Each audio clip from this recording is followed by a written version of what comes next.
9월 19일 금요일입니다. 오늘 우리가 함께 볼 말씀은 창세기 42장 1절부터 4절까지의 말씀입니다. 그때 야곱이 애굽에 곡식이 있음을 보고 아들들에게 이르되 너희는 어찌하여 서로 바라보고만 있느냐. 야곱이 또 이르되 내가 들은즉 저 애굽에 곡식이 있다 하니 너희는 그리로 가서 거기서 우리를 위하여 사오라. 그러면 우리가 살고 죽지 아니하리라 하매 요셉의 형 10사람이 애굽에서 곡식을 사려고 내려갔으나 야곱이 요셉의 아우 베냐민은 그의 형들과 함께 보내지 아니하였으니 이는 그의 생각에 재난이 그에게 미칠까 두려워함이었더라. 아멘. 지난 41장 57절 말씀에 각국 백성도 양식을 사려고 애굽으로 들어와 요셉에게 이르렀으니 기근이 온 세상에 심함이었더라 라고 말씀하고 있습니다. 그러니까 기근이 일부 지역만이 아니고 온 세상에 심하였다라고 말씀하고 있는 것이죠. 하나님께서 바로의 꿈을 통해 말씀하셨던 것이 꿈으로만 끝나는 것이 아니라 분명 이루어지고 있습니다. 이 기근이 애굽에만 해당되는 것이 아니라 광범위하게 많은 나라들도 영향을 받고 있다는 것을 알 수 있습니다. 불과 100년 전만 해도 인류는 기술적으로 엄청난 발전을 지금 이루어내었죠. 그런데 사람은 아직 자연을 완벽히 다스릴 수 없습니다. 지금 인류에게 닥친 커다란 문제 중에 하나는 지구온난화죠. 이것을 극복하기 위해 기술 연구도 하고 많은 힘을 쏟고 있지만 확실히 이 문제를 해결할 만한 상용화된 방법은 아직 없습니다. 사람이 손을 쓸 수 없기에 자연재해라는 것은 그저 불행한 일이라고 여깁니다. 이 당시 사람들은 이것이 신의 분노다라고 표현했을지 모르지만 그들이 신의 분노라고 여기던 또 과학으로 밝혀낸 그 자연의 현상으로 여기던 자연 앞에 사람은 무기력하다는 것을 우리는 알 수 있습니다.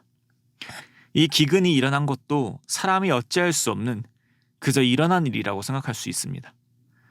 우리는 지난 말씀을 통해서 요셉이 어떤 길을 걸어왔는지 알고 있습니다.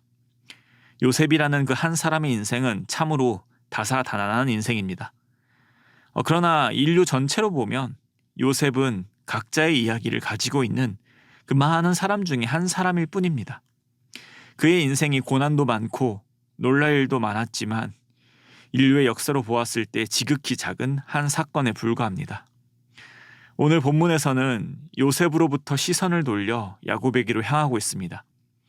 57절의 말씀과 같이 야곱 가족 또한 이 기근에 휘말리게 되었습니다. 이 기근으로 인해서 야곱은 오늘 본문 1절, 2절처럼 그때 야곱이 애굽에 곡식이 있음을 보고 아들들에게 이르되 너희는 어찌하여 서로 바라보고만 있느냐. 야곱이 또 이르되 내가 들은즉 저 애굽에 곡식이 있다 하니 너희는 그리로 가서 거기서 우리를 위하여 사오라. 그러면 우리가 살고 죽지 아니하리라 하매 주변 모든 나라 이웃들이 기근에 휘말렸는데 유일하게 곡식을 구할 수 있는 곳이 애굽이라고 말합니다. 그래서 야곱은 아들들에게 애굽으로 가서 곡식을 구해오라고 하죠. 이 야곱의 가정에게 닥친 이 문제는 가족 전체의 생존이 걸린 아주 중요한 문제지만 이것이 또 야곱의 가족에게만 일어난 특별한 일은 또 아닙니다. 많은 이들이 이 당시 야곱과 같이 똑같이 기근을 겪고 있기 때문이죠. 그래서 한번 앞의 것들을 쭉 살펴보면 사람이 어찌할 수 없는 그 자연, 기근, 전혀 예측 불가능했던 그 요셉의 현재의 모습, 또 기근 때문에 양식을 구하러 가야 하는 야곱의 가족, 이 모든 것이 살다 보니 어쩌다가 생긴 일들 같습니다. 그래서 사람들은 이야기하죠. 운이 좋았다. 아니면 운이 나빴다. 하필 왜 지금 기근이 왔을까? 하필 내가 왜 노예가 됐을까? 하필 왜 우리 집에 식량이 떨어졌을까? 사람의 눈으로 보면 이것은 우연히 일어난 일이고 또 각자 독립된 사건들입니다. 그러나 우리는 성경 말씀을 통해서 이 모든 것이 누구로부터 오는지를 알고 있습니다. 지구에 일어나는 일들은 자연 법칙에 의해 일어납니다. 물이 증발하고 수증기가 맺혀 구름이 되고 그 구름이 다시 비를 내리고 기근도 이런 자연 법칙 안에 포함되어 있습니다. 이것은 우연히 일어나는 것이 아니라 하나님께서 만드신 그대로 창조 질서에 의해 정밀하게 움직입니다. 그리고 하나님께서는 지금도 이 모든 것을 하나님의 섭리 안에서 주관하고 계십니다. 이런 시선으로 보면 이 기근은 우연이 된 것이 아니라 하나님께서 하나님에 의해 발생된 것이죠. 요셉도 마찬가지입니다. 지난 말씀을 통해서 요셉의 삶에서 누가 요셉과 함께 하셨는지 우리는 너무나 명확하게 보고 있습니다. 하나님을 알지 못하는 사람들은 요셉의 삶을 들을 때에 운이 좋다, 참 기구하다라고 할 수 있지만 하나님의 백성들은 이 요셉의 삶 처음부터 지금까지 인도하신 분이 하나님이라는 사실을 인정할 수밖에 없습니다.